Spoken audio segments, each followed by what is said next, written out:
Bonjour, alors aujourd'hui nous allons voir comment réaliser un beau ralenti vidéo en utilisant uniquement les outils proposés par After Effects.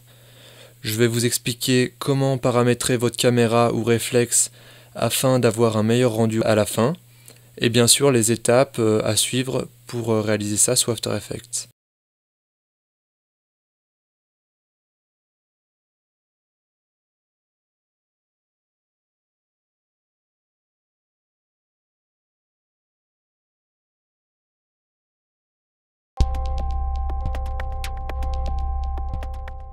Pour avoir un beau ralenti, il est nécessaire d'avoir le maximum d'images enregistrées par seconde.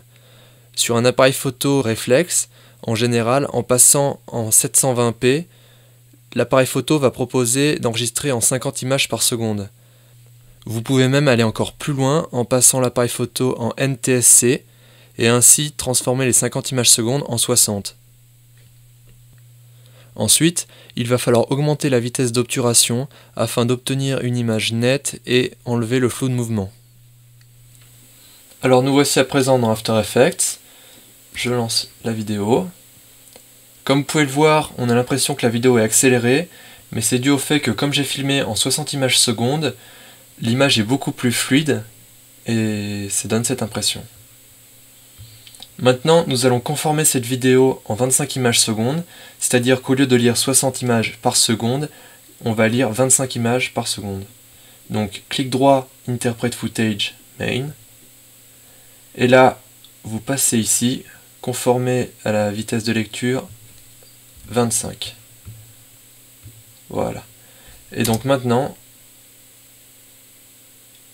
la vidéo est lue 2 fois moins vite. Maintenant, nous allons exporter cette vidéo en séquence JPEG. Donc pour ça, vous prenez le fichier et vous le mettez dans une nouvelle composition.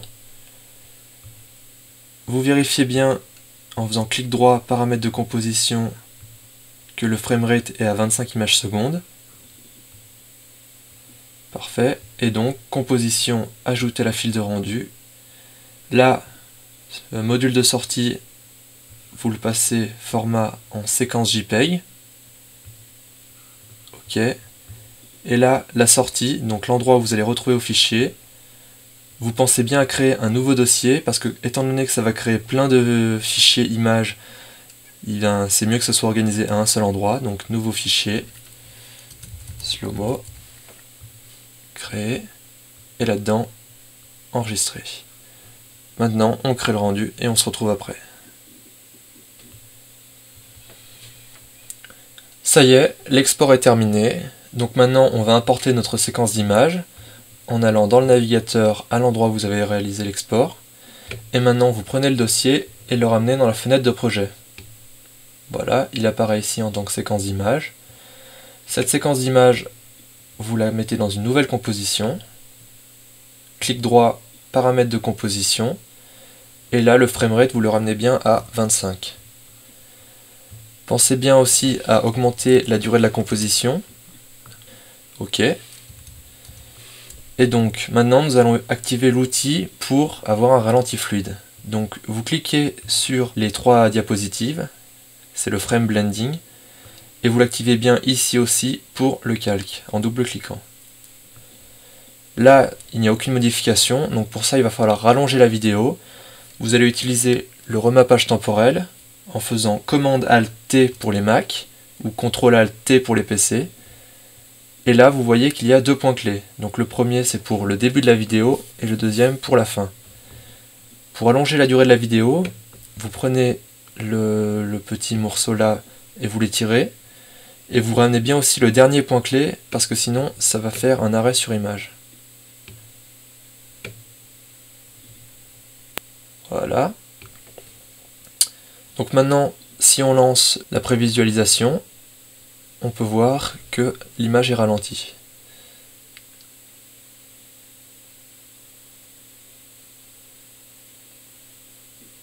Voilà.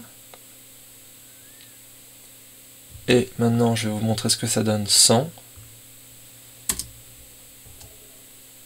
Vous pouvez voir que c'est beaucoup plus saccadé.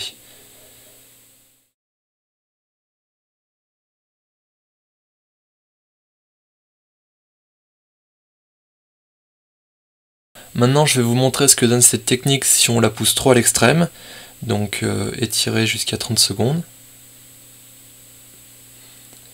c'est-à-dire ralentir 4 fois la vidéo. Vous allez voir que des éléments un peu bizarres vont apparaître, au niveau de la dent par exemple, il y a comme un dédoublement, voilà.